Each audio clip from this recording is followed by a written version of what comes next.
In one of the studies in a pharmacy, it was very interesting because we proved that with a 3D printing, we can reduce manual labor, reduce production cost per medicine, and we were able to produce thousands of tablets per day.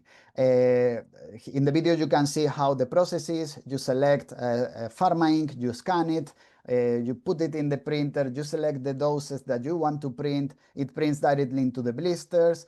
The balance under the blister is recording the weight of each individual formulation. Then you close the blister and you give it to the patient. So this is also safer for the pharmacist because there is no high exposure to the medicines for the pharmacist.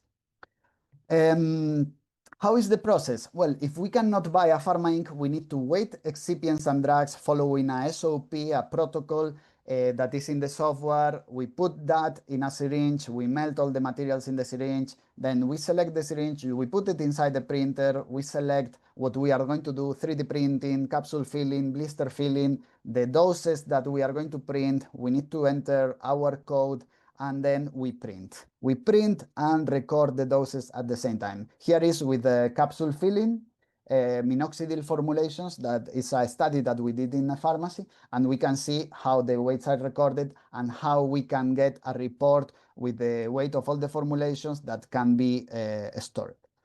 So this is conventional clinical practice. It's not science fiction. It's something that can be integrated in a pharmacy right now. And we have printers in several pharmacies in different countries, Europe, US. So how we work?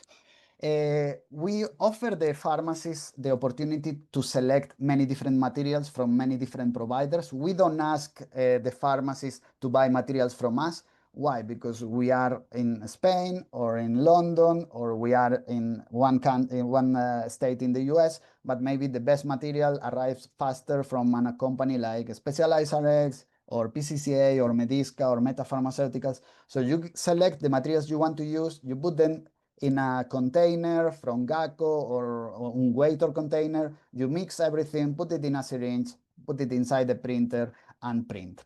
We have different quality control methods. The most important one is the balance, because you know the weight of each individual tablet. We have a pressure sensor that identifies when we are extruding if there is any problem. So the pressure diagram should be always the same. If it's not the same, we know there is a problem with the formulation.